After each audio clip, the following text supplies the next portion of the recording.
Yo, this trucking industry is a fraud. But I'm gonna give y'all a brief introduction on what happened before y'all hear this call. So I seen a load on the load board for about $600. I asked for more money. They gave me $7. I said, all right, I'll take it. It was only about a 50-mile run going from Jersey to Jersey. I figured after I do that load, I could take something else right after. So now I'm on the load. I get to the shipper, everything goes smooth. Then I get to the receiver. They like, yo, we can't offload you. The forklift don't work. Yeah, we gotta wait till the mechanic come to fix it so that we could take it off your trailer. You might have to stay here overnight. So now I'm big mad. I'm stuck on this load and I can't make no more money for the day. So now I call a broker. I'm like, yo, I need $500 to hold this load overnight. He like, alright, I'm gonna check with the customer to see if the customer agree. Long story short, customer agree. He like, yo, they only agreed to $400. So now I gave him a little pushback, going back and forth with him, but I ended up just settling for it and taking it on a hop. Settled for $400. So now it's the next day. The mechanic is still not on site. It's like 10 a.m. in the morning. No mechanic. I'm like, alright, yo, now this load gotta go back. Because if my wheels ain't spinning, I can't make no money. So then I called the broker. I'm like, yo, I need $700 for this backhaul. They gave me bad pushback to the point I wasn't even speaking to the agent no more. I was speaking to the owner of the company.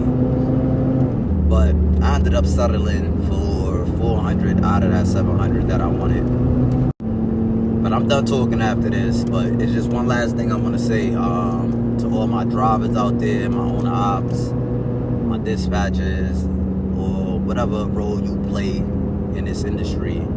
Stop settling for these rates, these bum ass rates. These brokers got way more on the load. $250 ain't it. You sitting there when you could be making more money going for another load. Like, negotiate, talk them up. This broker did very well by me. Like, they gave me everything they had in the load plus some. I don't know if they ended up taking a L or they just charged their customer, but stay tuned, listen to the score. How you doing, Michael? This is Rodney. Gabe gave me a contact in regards to shipment that I'm on. Hey, so I was talking to Gabe in about returning the shipment, but I haven't gotten an updated rate count on a backhaul. Backhaul. Well, I mean, that's on you. That's on you if you want to return it yourself. Like they're still working on trying to get that forklift fixed today. Gabe said that you have another shipment, but I mean, we can't pay you for a backhaul, man. Like we could pay you for detention and layover until the forklift is fixed. But I mean, that's just how it is, man. We don't have a crystal ball. We can't predict when. Yeah, it's extremely unfortunate, and I'm truly sorry. But I mean, it's kind of like if you're driving down the highway and you have a blowout. Like unpredictabilities happen all the time. And it's not like we purposely did this to screw you. But I mean, it's just an unfortunate circumstance. And so it's like if you want to take it back, that's on you. Like, I can't pay you for a backhaul. Like, if you want to hang out until the forklift is fixed, then yeah, we'll pay you layover and detention time like we did yesterday to layover for today. But I mean, that's all that we can do. But that's completely unfair. For detention and layover doesn't equate for the amount of money that I'm losing. The days and hours that I sit there. No, I get that, but it's as bad as it sounds. I can't do anything about that. Like I said, it's like if I have a shipment and a truck breaks down. Because like your customer also stated. Your customer also stated, hey, your forklift got the mechanic is not here. That's not our. where you're delivering, that isn't our customer. That's just the job site. No. So whatever they tell you. No, Okay. I'm saying Jose and James. I'm not saying James is your customer. They're saying the mechanic is saying that he's X amount of time away. We waited the time. He's not there. We can't have you sit here all day. Return the shipment. They the ones that stated that's why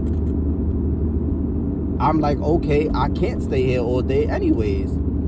So the shipment has to be returned. Okay, I did not know that they said for you to return the shipment. So, like, I would have to reach out to the client and see what they want to do. I mean, what are you charging for a return shipment? Gabe said, all right, 700 is a little extreme for what I did it for. I don't mind doing a return shipment for an additional 400. I'll take the $300 loss and we just call it quits. So 400 to bring it back, and then you want the original 700. Is that what you're saying? Yeah, it was 700 plus the layover.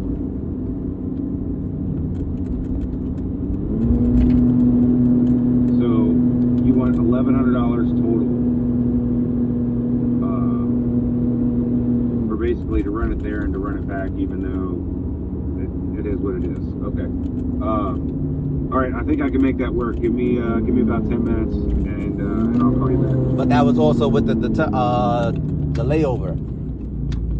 That was already included. Like 11. Yeah, the 1,100 plus the additional 4 for the backhaul. So you're wanting $1,500 for a round tripper? Yes. Basically. Okay. Well, like I'll work on it. Like I don't know if I can get that. I mean, the last time you ran a round tripper, they paid you $1,100. You know, so that's what they're gonna throw at me. You know, so and it was the same amount of time. You know, so that's just gonna be hard for me to argue with them, saying, oh well, he wants an additional $400. He wants $1,500 this time, even though a week or two ago you ran it for $700 or $1,100. You know, so. It's just gonna take a minute, you know. So I'll see what I can do and I'll call you back. All right, thank you. Yep.